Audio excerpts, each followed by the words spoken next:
اعوذ باللہ من الشیطان الرجیم، پناہ مانگتا ہوں میں اللہ کی شیطان مردود کے شر سے۔ بسم اللہ الرحمن الرحیم، اللہ کے نام سے شروع کرتا ہوں جو بڑے مہربان نہایت رحم والے ہیں۔ ارأیت الذی یکذب بالدین، کیا آپ نے دیکھا اس کو جو جھٹلاتا ہے انصاف کے دن کو۔ فَذَلِكَ الَّذِي يَدُعُّ الْيَتِيمَ، سو یہ وہی ہے جو دھکے دیتا ہے یتیم کو۔ وَلَا يَحُضُّ عَلَى طَعَامِ الْمِسْكِينِ، اور نہیں تاکید کرتا محتاج کے کھانے پر۔ فَوَيْلٌ لِّلْمُصَلِّينَ، پھر خرابی ہے ان نمازیوں کی۔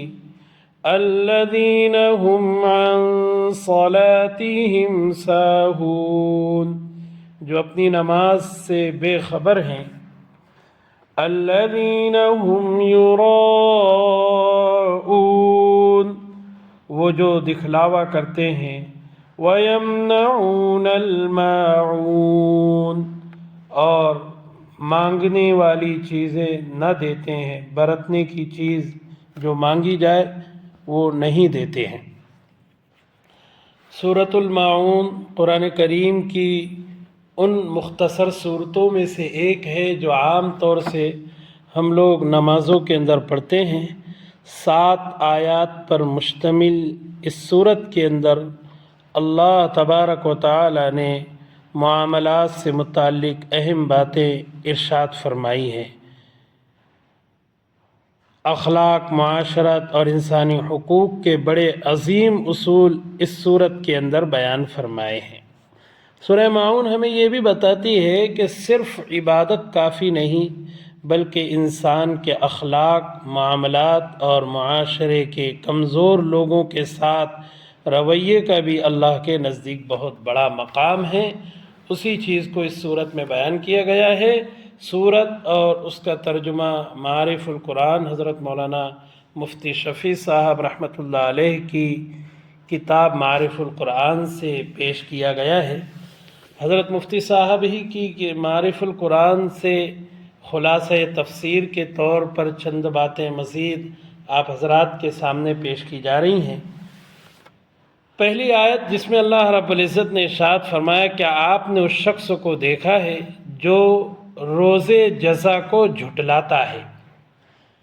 دین کا مطلب انصاف والا دن، بدلے کا دن، جیسے قرآن کریم میں مالک سورہ فاتحہ کے اندر اللہ تبارک و تعالی نے مالکی یوم الدین کے اندر لفظ دین کو لا کر بدلے کے دن کی طرف اشارہ کیا ہے۔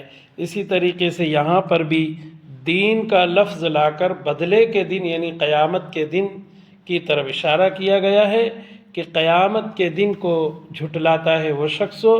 آپ اس کا حال سننا چاہیں تو سنیے، وہ کون ہے؟ آگے فرمایا فَذَلِكَ الَّذِي يَدُعُّ الْيَتِيمَ، یہ وہ شخص ہے جو یتیم کو دھکے دیتا ہے اور محتاج کو کھانا دینے کی دوسروں کو بھی ترغیب نہیں دیتا، یعنی وہ ایسا سنگ دل ہے کہ خود تو وہ کسی غریب کو کیا دیتا، دوسروں کو بھی اس پر آمادہ نہیں کرتا۔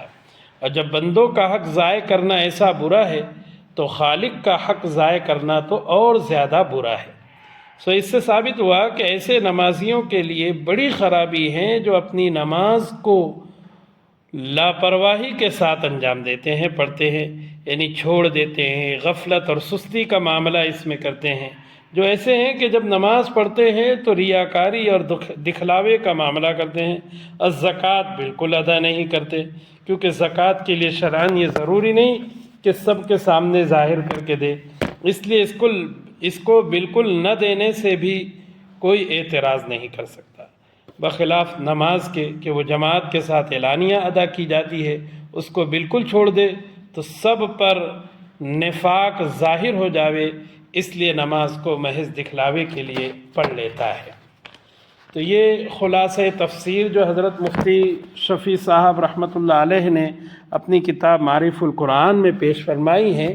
اب ان کے اس صورت کے اندر چند ایسے الفاظ ہیں جن کی تشریح و تفصیل ضروری ہے، جس کا مطلب اور معنی و مفہوم کا سمجھنا ہمارے لیے بہت ضروری ہے۔ اس میں سے ایک لفظ ہے معون۔ معون کے معنی ہے کہ وہ چھوٹی چھوٹی چیزیں جو لوگ ایک دوسرے کو عام طور سے ضرورت کے وقت تو دیتے رہتے ہیں، جیسے برتن وغیرہ ہے اور دیگر کھانے پینے کی ضروریات کی چیزیں۔ معمولی چیز ہوتی ہے کہ کوئی اگر مانگے اور اس کو ہم دے دیں تو اس سے ہمارا کوئی نقصان نہیں ہوگا، سامنے والے کی ایک ضرورت پوری ہو جائے، تو ایسی چیز کو معون کہتے ہیں۔ پہلی آیت میں اللہ رب العزت نے فرمایا اَرَأَيْتَ الَّذِي يُكَذِّبُ بِالدِّينِ۔ اللہ تعالیٰ نے نبی کریم صلی اللہ علیہ وسلم سے خطاب کر کے فرمایا کہ آپ نے ایسے شخص کو دیکھا جو قیامت اور آخرت پر یقین نہیں رکھتا، اور جیسا کہ ابھی شروع میں بتایا گیا کہ دین سے مراد یہاں قیامت کا دن اور حساب و کتاب کا دن ہے۔ اس آیت کے اندر ایک اہم پیغام یہ ہے کہ جو شخص آخرت کو بھول جاتا ہے اس کے اعمال خراب ہونے لگتے ہیں۔ اگر انسان کو یقین ہو کہ ایک دن اللہ کے سامنے جواب دینا ہے تو وہ ظلم و زیادتی اور برے اخلاق سے بچتا ہے۔ حضرت عمر رضی اللہ عنہ فرمایا کرتے تھے کہ اپنا محاسبہ خود کرو اس سے پہلے کہ تمہارا حساب لیا جائے۔ عربی الفاظ کا مفہوم ہے کہ حاسبو قبل ان تحاسبو۔ حضرت عمر کا قول ہے کہ اپنے آپ کا محاسبہ کر لو۔ دوسری آیت میں فرمایا کہ فَذَلِكَ الَّذِي يَدُعُّ الْيَتِيمَ، بس یہی وہ شخص ہے جو یتیم کو دھکے دیتا ہے۔ اسلام نے یتیموں کے حقوق کی بہت تاکید فرمائی ہے۔ یتیم وہ بچہ ہے جس کے والد کا انتقال ہو چکا ہو۔ جو شخص آخرت کو نہیں مانتا وہ کمزوروں پر ظلم کرتا ہے، یتیموں کو حقیر سمجھتا ہے اور ان کے حقوق ادا نہیں کرتا۔ رسول اللہ صلی اللہ علیہ وسلم نے فرمایا میں اور یتیم کی کفالت کرنے والا، یعنی یتیم کی ذمہ داریوں کو ادا کرنے والا، اس کے روزی روٹی کا بندوبست کرنے والا جنت میں اس طرح ہوں گے۔ پھر آپ صلی اللہ علیہ وسلم نے 2 انگلیاں ملا کر دکھائی، یعنی آپ صلی اللہ علیہ وسلم کا قرب اور آپ کی سنگت قیامت کے روز جنت کے اندر ہمیں نصیب ہوگی۔ کس عمل کی بنیاد پر؟ جب ہم یتیموں کے ساتھ، مسکینوں کے ساتھ اچھا برتاؤ کریں گے اور خاص طور سے یتیم کی کفالت ہم اپنے ذمے لیں گے۔ اس سے یہ سبق بھی ملتا ہے کہ یتیموں سے محبت کریں، ان کے حقوق ادا کریں، ان کے ساتھ نرمی کا معاملہ کریں۔ تیسری آیت میں اللہ رب العزت نے فرمایا وَلَا يَحُضُّ عَلَى طَعَامِ الْمِسْكِينِ، اور مسکین کو کھانا کھلانے کی ترغیب نہیں دیتا۔ مسکین اور غریب لوگوں کی مدد کرنا اسلام کی بنیادی تعلیم ہے۔ یہاں صرف خود کھانا کھلانے کا ذکر نہیں بلکہ دوسروں کو بھی ترغیب دینے کا حکم دیا گیا ہے۔ آج معاشرے میں بہت سے غریب، محتاج اور ضرورت مند لوگ موجود ہیں۔ اگر ہم خود مدد نہ کر سکے تو کم از کم دوسروں کو اس نیکی کی طرف توجہ ضرور دلانا چاہیے۔ اللہ تعالیٰ نے تو چوتھی آیت میں ارشاد فرمایا فَوَيْلٌ لِّلْمُصَلِّينَ، بس خرابی اور ہلاکت ہے ان نماز پڑھنے والوں کے لیے۔ اب میرے دوستو یہ آیت سن کر حیرت ہوتی ہے کہ نماز پڑھنے والوں کے لیے وعید کیوں؟ ہلاکت و بربادی کی نسبت نماز پڑھنے والوں کے لیے کیوں کی گئی؟ لیکن اگلی آیت اس بات کی وضاحت کرتی ہے کہ اگلی آیت میں فرمایا الذین هم عن صلاتهم ساہون، کہ جو اپنی نماز سے غفلت برتتے ہیں۔ تو گویا پہلی یہ چوتھی آیت کا تعلق 5ویں آیت سے ہے، اور دونوں آیت کو ملا کر جب ہم پڑھیں اور اس کے ترجمے کو دیکھیں تب ہمیں چوتھی آیت کا معنی و مفہوم سمجھ میں آتا ہے کہ وہ نمازی جو اپنی نماز میں غفلت برتتے ہیں وہ اپنی غفلت کی وجہ سے ہلاکت اور بربادی میں ہیں۔ غفلت کی کئی صورتیں ہو سکتی ہے۔ ایک صورت تو یہ ہے کہ نماز وقتوں پر نہ پڑھے، یہ بھی غفلت ہے۔ دوسری صورت نماز میں دل نہ لگانا، نماز پڑھتے ہی یہ تو دل کبھی دکان پر لگا رہے، کبھی گھر پر بال بچوں میں، کبھی کہیں تو کبھی کہیں کاروبار میں، تجارت میں، ساری جگہ نہ جانے کہاں کہاں ہمارا دماغ گھومتا پھرتا ہے، دل نہ جانے کیسی کیسی جگہوں پر پھنسا رہتا ہے، پورا جسم مسجد میں ہوتا ہے لیکن دل کہیں اور ہوتا ہے، تو یہ بھی نماز میں غفلت سے تعبیر کیا گیا اسے بھی۔ تیسری صورت یہ بیان کی گئی کہ نماز کو معمولی سمجھنا۔ معمولی سمجھنے کا مطلب کیا ہے کہ کبھی نماز کا وقت آیا اور ہماری کوئی کاروباری مصروفیت ہو تو ہم یہ سوچ کر چھوڑ دیں کہ نماز ہی تو ہے، کاروبار دیکھ لیتے ہیں، تو یہ گویا ایسا ہو گیا کہ ہم نے نماز کو کوئی اہمیت ہی نہیں دی، حالانکہ اللہ کے نبی صلی اللہ علیہ وسلم نے نماز کو اتنی اہمیت دی ہے، اتنی اہمیت دی ہے کہ آپ کے مرض الوفات کے موقع پر صحابہ کرام نے آپ کو اس طریقے سے لا کر نماز میں صف میں لا کر کھڑا کیا کہ آپ کے دونوں پیر جو ہے تو زمین پر گھسٹ رہے تھے۔ تو یہ آپ صلی اللہ علیہ وسلم نے نماز کی اہمیت کو بتایا کہ کتنا بھی بندہ بیمار ہو نماز اس پر سے معاف نہیں، اور صحابہ اپنے بیماروں کی خیر خواہی اور ان کی بھلائی اسی میں سمجھتے تھے کہ وہ ان سے نماز پڑھوا لیا کرتے تھے، جبکہ ہم جو ہے تو اپنے بیماروں کی خیر خواہی اور بھلائی اس میں سمجھتے ہیں کہ اسے نماز کی تکلیف نہ دے، حالانکہ یہ اس کے حق میں خیر خواہی نہیں بلکہ اس کے ساتھ دشمنی ہے۔ تو نماز کو معمولی سمجھنا یہ بھی نماز میں غفلت برتنے کی ایک صورت ہے۔ چوتھی صورت یہ ہے کہ خشوع و خضوع کا نہ ہونا۔ نماز مومن کی معراج ہے، اگر نماز صحیح ہو جائے تو انسان کی پوری زندگی سنور جاتی ہے۔ بلکہ ایک بزرگوں نے بڑی اچھی بات کہی ہے کہ دیکھیں نماز صحیح ہوگی تو زندگی صحیح ہوگی، اور صحیح زندگی کا اللہ رب العزت آسان حساب لیتے ہیں۔ چھٹی آیت میں اللہ رب العزت نے فرمایا الذین هم یراؤون، جو لوگوں کو دکھانے کے لیے عمل کرتے ہیں۔ ریاکاری ایک بہت خطرناک بیماری ہے، اگر عبادت اللہ کے لیے نہ ہو بلکہ لوگوں کو دکھانے کے لیے ہو تو وہ عبادت قبول نہیں ہوتی۔ رسول اللہ صلی اللہ علیہ وسلم نے فرمایا مجھے تم پر سب سے زیادہ خوف شرک اصغر کا ہے۔ صحابہ نے پوچھا شرک اصغر کیا ہے؟ آپ صلی اللہ علیہ وسلم نے فرمایا ریاکاری۔ اور ایک حدیث کے اندر تو بڑا ہی زبردست پیغام اور بڑا ہی زبردست میسج یہ دیا گیا کہ عمل کتنا بھی چھوٹا ہو لیکن اخلاص کے ساتھ اللہ کی رضا کے جذبے کے ساتھ کیا جائے تو چھوٹے سے چھوٹے عمل کے اجر و ثواب کو اللہ رب العزت بہت زیادہ بڑھا دیتے ہیں۔